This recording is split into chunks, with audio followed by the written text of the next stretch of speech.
You're tuning into Black and White Sports on YouTube. The no-holds-barred truth on sports. All right, Black and White Sports supporters. Well, we got some big WNBA news today. Most notably, we got the WNBA season schedule and where the Indiana Fever, a.k.a. Caitlin Clark, what are they doing, who are they playing, and who is the tip-off? I will give the WNBA credit for this because this is exactly what it should be for the first game, and that is a rematch with Angel Reese. It's certainly going to draw a lot of attention. The Indiana Fever have released a hype video. By the way, in case you're wondering, key dates.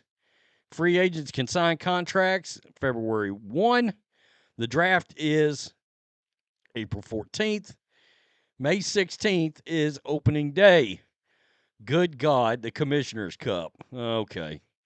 By the way, Fever fans are convinced because Kelsey Mitchell is in some of the propaganda right here involving the schedule that Kelsey Mitchell is going to come back.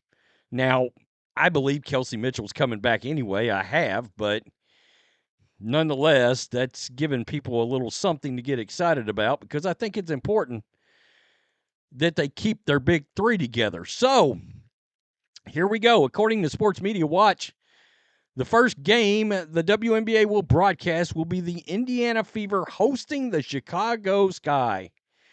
In case you've forgotten, that means Caitlin Clark and Angel Reese will face off to get the 2025 campaign started the right way. So, let's check this video out. Such an incredible moment on a global scale for our game, for our players.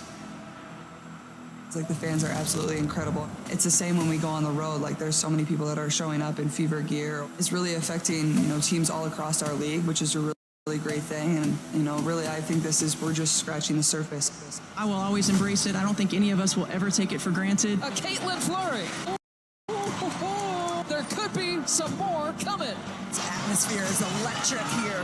Some fans traveling almost 9,000 miles to get here. The incoming fans, I value who they were and what they try to bring to our group and bring to the city of Indianapolis. They have sold out every game they've played in this year except 3. Embracing opportunities to play in front of a lot of fans. By the back again for Clark, giving her another assist and a chance.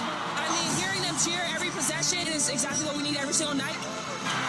Boston there with the reverse. Feed it, and give it to her. This place is electric. Draws 2 in the corner.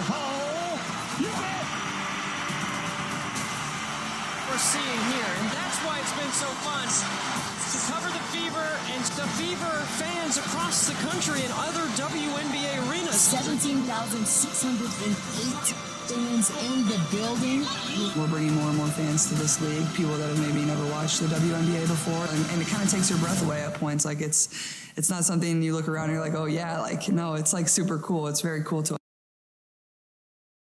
Okay, yeah, that is actually pretty cool. I'll give them credit, at least the Indiana Fever, for putting out a pretty cool hype video. Get you fired up. It's absolutely the right move to put Angel Reese and Caitlin Clark against each other in the opening game. If I was running the league, you can bet that's exactly what I would do.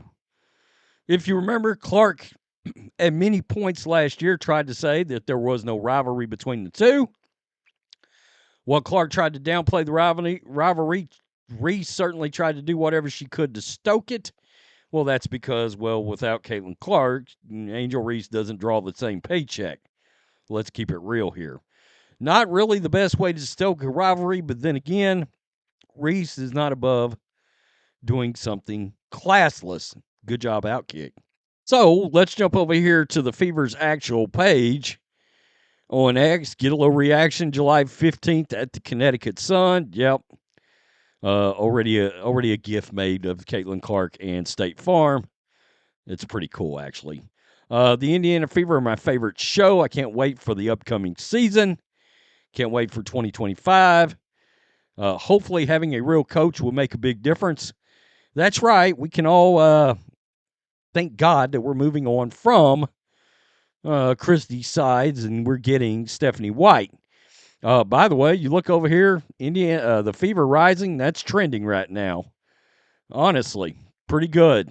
Pretty good. Once a month, we get to beat the brakes off the Chicago Sky. Don't forget that this season's got 44 games and not just 40. And I think there's a chance we go to 50 for 2026. Let's do this, Fever. Fever admin going to win a championship. Easy starter for the Fever in the Sky. Great video. Love my Fever girls. Why does it feel like we play Chicago every other day? Yeah, I don't know about that. A big break in between Chicago games this year. I know that. Can't wait. Let's go. Looking for 30 wins. A lot of people are talking about how many wins are going to be with Stephanie White. I feel like that, there's going to be a marked improvement, a jump in the way that defense is played for the Indiana Fever now that Stephanie White's in the building. Got to get Kelsey Mitchell back. Got to maybe add a little something in free agency. Got to get rid of Nalissa Smith. Let's not bring her back. Let's not try to make that work. Let's not try to shoehorn that. If the piece doesn't fit, let's not do it. There's just no point. But that's interesting. I mean, it's exactly what we should get. Question is, does that game draw at least 2 million viewers being the opening game? It'll be a nationally televised game. I'm sure if I looked, I could have found out what network it's on. But let's say it's on free over-the-air antenna ABC, all right? Would that game draw 2 million, 2.5 million? Could it draw 3 million? That's going to be some of the questions that we're going to be starting to ask. It's going to be very interesting to track the attendance, track the ratings. I saw a lot of games against New York. I can tell you why that is.